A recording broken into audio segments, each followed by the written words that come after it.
have. So we had severe thunderstorm warnings overnight, even a couple of tornado warnings overnight, power outages, reports of trees down. So certainly do be careful as you head out this morning, especially before the sun comes up, not only for wet roads, but also potentially for debris in the roads. But here's some good news. That severe threat is done with for the day. All that we're left with is rain, and we are going to get more of this rain. So our focus now transitions to the potential for localized flooding today if we end up with repeated storms, heavy downpours over same areas. So this is what the radar looks like right now. We're beginning to see it thinning out a little bit. So instead of everybody having active rain, you're going to notice it's becoming a little bit splotchier looking, which means some spots you're going to have some dry periods, while other locations like Walker County right now, multiple heavy downpours that are ongoing.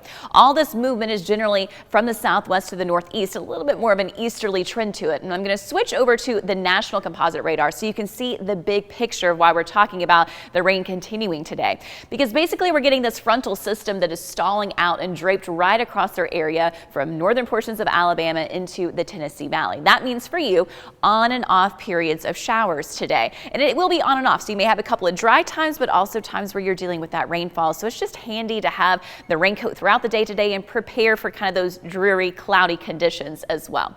Now, when we're talking about the potential for storms today, we may get some general thunderstorms, but the risk for any severe weather is really going to stay to the southwest of us. So this is the severe outlook for today. You can see that level 4 moderate risk for Texas, portions of Arkansas, Louisiana, and how it decreases as it moves eastward. So for us, we're really just talking about if we do get thunderstorms, it'll just be regular general thunderstorms. We then get the severe weather for the second time tomorrow. So the severe weather for today has already happened during the overnight hours, and then tomorrow is our next window. That specific time from about 11 a.m. to 3 p.m. This is going to be a little bit different than what happened overnight. This will come through for a cold front, so it's going to be a narrow band, so kind of quick moving across our area. The damaging wind risk at that 15% probability. We're also still unfortunately looking at that risk 5% for tornadoes. So damaging wind, isolated tornado are going to be possible for tomorrow. So let's just time everything out. Again, today, yes, we're going to get more rain. Those rain totals are going to add up, even a heavy rainfall at times, but the severe risk is gone. So just on and off showers and storms for your Thursday, a little bit of a break here in the afternoon before more comes our way for your Thursday evening.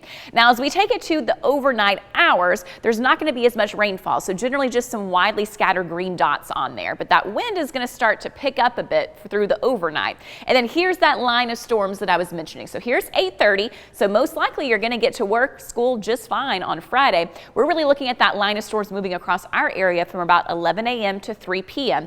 And it'll break up just a little bit, but you're going to end up with these individual cells with gusty wind. And again, that potential for a tornado to possibly touch down. So we're going to watch that move across our area. Once it gets past 3 p.m., it's out of here. Clouds even clear out for a bit. It's going to be really windy tomorrow, talking about gusts up to 50 miles per hour, not even related to those storms. Clouds kind of wrap back around, sink in for your Friday evening, a stray sprinkle. And then as we look ahead to Saturday, clearing skies, so becoming mostly sunny, and that's going to lead us to some gorgeous weather for your weekend. So total new rainfall for the rest of the day today and tomorrow. We could potentially see another ½ inch to 1.5 inches, maybe even a couple spots up to 2 inches, but on average we'll say another ½ inch to 1.5 inches possible. Today, 66, it's going to be a rainy and dreary day. Do keep in mind that potential for some localized flooding. South breeze at 5 to 10 miles per hour. Tonight, 59 degrees, a few showers, but not that many overnight. The wind starts to pick up a little bit tonight, gusts at 25 miles per hour. Tomorrow, though, that's the really windy day. Quick storms rolling through with that line, but it's going to be windy, gusts on average up to 50 miles per hour, sustained from the south at 20 to 30. So unsecured objects may be blowing around tomorrow, so check on that before we get to there. 74 degrees for your high temperature on Friday. So Friday will be a storm alert weather day. Again, the severe risk for today is over with. It happened during the early morning hours, but all of this is going to lead to a really nice weekend. We're talking about a lot of sunshine Saturday and Sunday. And Sunday, a high 68, so even then it's going to be pretty warm.